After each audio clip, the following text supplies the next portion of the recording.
Hey, what's up, everyone? DREAGEN back again, here to tell you that you should be watching Starship Operators.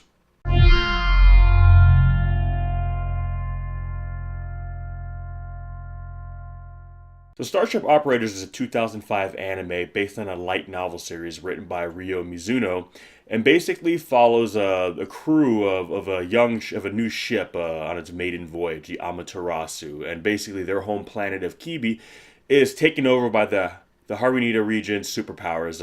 It's basically an allied planetary group of nations, and a lot of the adults on the ship basically abandon ship as they're supposed to, leaving behind these cadets, these young students, basically like teenagers. So now they basically decide to remain on the ship as a form of acting government for their planet. But because of that, they're on their own. They are all that basically politically remains of their entire political infrastructure. And naturally, this federation is after them. They want to stop them. They want to bring them in because now they're kind of viewed as like, I don't want to say a terrorist group, but you're basically a form of government that no longer exists, and your existence is now kind of a political crime, if you will.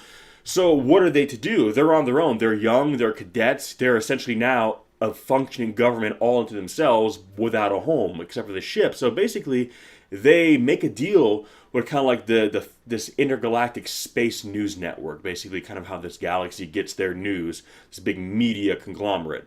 And basically, for an exchange for like financing and resources, they'll let them film them. Basically, a reality show of this small government on the run that is made up now entirely of children, and basically audiences across the galaxy can watch them and help them and root for them. And basically, that's kind of what happens. They start getting sympathy from kind of the public because they're able to watch them go through what they're going through. So while this large planetary system is trying to vilify them and tell everyone that they're the bad guys, people are seeing for themselves that these are just kids trying to survive who have basically been driven out of their home. And that's kind of what this story is about. I mean, on the surface, it's a nice kind of cool galactic space opera, future science fiction, all that kind of stuff, which is fun. But at the heart of it, it's about something that I've myself have been kind of saying for years now, that one of the greatest weapons we have in the modern age is entertainment. No matter where you're from, everyone likes to be entertained. Now, entertainment may vary here or there depending on where you're from, your cultural background, yada yada yada. Of course, but entertainment can go a long way in bridging gaps, bridging divides between people. I mean, you look at, big blockbuster movies that might be made in Hollywood, but they're exported all over the world. These films do well all over the world. The celebrities that star in these films, you see them on TV shows, movie shows all over the world, in countries that don't even speak the same language, because universally, even though the politics may be different in some of these countries, the ideology may be different in some of these countries, people can put all that aside and come together because they like this thing, this piece of entertainment. So what do these kids do? They take their problem and turn it into entertainment. Now their problem, their drama, is being beamed into the homes of millions of people across the stars for entertainment. And what happens when we watch reality TV? You can't help but start rooting for certain people. So now you see these young kids who are struggling. They don't have any parents. They don't have any authority figures. And they're holding it together. They're doing the best they can. And surprise, surprise, they start getting help. Companies start sponsoring them, giving them money in exchange for advertising, and much like our world. And they turn this, basically this political upheaval, having their whole lives, basically turned upside down, to a great PR move. And now people are starting to sympathize with them. People are feeling bad for them. They're looking at this, this federation that's taking over their world, and they're vilifying them. Like, you're the bad guy. Look at these poor kids. Look what's going on. Look what you did to them. People are no longer wanting to listen to the other side, because the other side is now there's this big faceless, power. Where now these kids, there's a face with them. They're not just some exiled government where you hear in your mind, this government overthrew this government, and it just sounds big, cold, nothing to do with you. But now you see this exiled government is A bunch of kids. A bunch of kids who are scared and are worried and don't know what tomorrow is going to bring. And it's using the power of entertainment to their advantage. And it is a brilliant thing. Again, especially nowadays, this is perhaps more meaningful today than even when this anime came out, even when the light novel series came out, because we live in an era now where everything is media, everything is entertainment. Politics have even become a form of entertainment. If there's something on big and political that happens, it's not only on all the news outlets, but it's on all the satirical news outlets. It becomes a talking point. It becomes a big moment of entertainment. Even news now feels more like entertainment the way it's presented.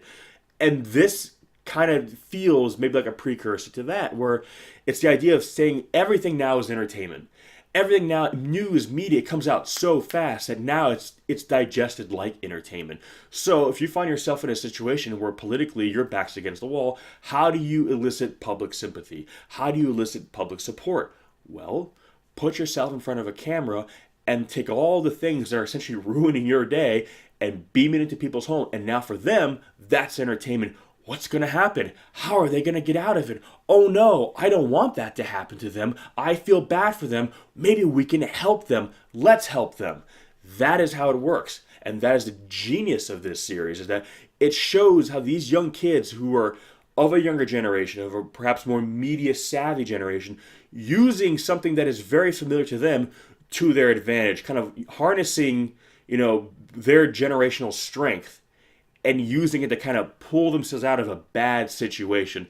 Now, with that said, it doesn't mean it's all fun and games. This is a drama. It is a character study. So, despite that, they are going through some stuff. You do see them struggling, and having cameras on them at all times doesn't always make it easy. There are times where they just want to get away, and they can't because they got to be on. They got to be performing, and it's difficult for them. But it is because the cameras pick up those moments of difficulty that the galaxy essentially kind of sees that what they're really going through, how much they're struggling, and how badly they need help, and how unfair it is for them. And again, that is how they elicit public support, public sympathy, how they get companies to start, funding them because they see the public likes these people. Okay, let's put some money behind it because people want to see them. So if they see them with our products, then people will want our products. And yes, it is kind of parasitic in that nature, but it works to their advantage, and that is essentially what they want. They kind of have to whore themselves out a little bit to get that public support. And so that is basically what the story is about. The animation, I think, it's really beautiful. Again, it's a nice space opera kind of story. So, and I like all kinds of stories set in space. I'm a sci-fi guy myself. But, again, it's a great kind of twist on something that we see as very futuristic, utilizing something that we essentially already use and use to this degree today. I mean, you can essentially do this in the modern age. You could, replace the whole it's a space opera and have it be happening in just some country here on Earth and be like an exiled form of government and have essentially the same thing happen instead of beaming out across the galaxies, beaming across Earth. But this idea of using entertainment, media, as a weapon against that which is oppressing you. It's a non-violent form of retaliation.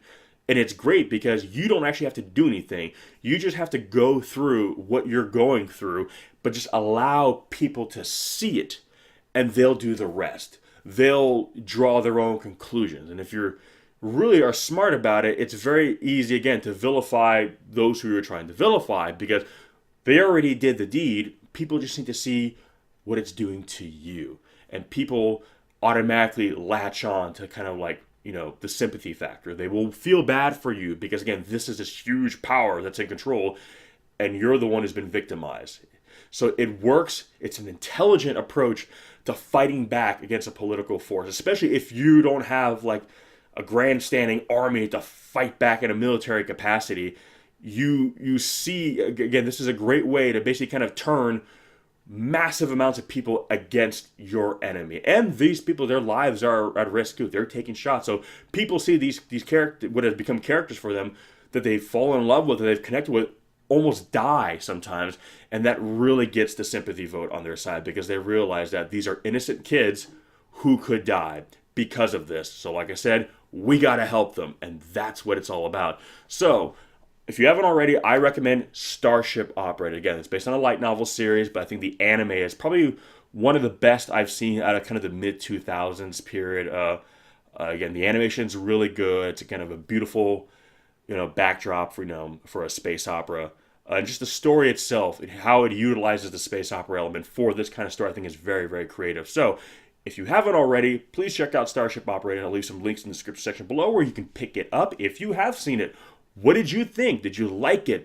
Did you think it was as creative as I think it is? It's one of the few animes too where I actually think the dub is on par with the original Japanese English language track. So whether you want to watch it in Japanese with English subtitle or just watch the English dub, either or, I think they're on par with one another, and they both really kind of sell the story. So thanks for listening, guys, and we'll catch you on the next one. Peace!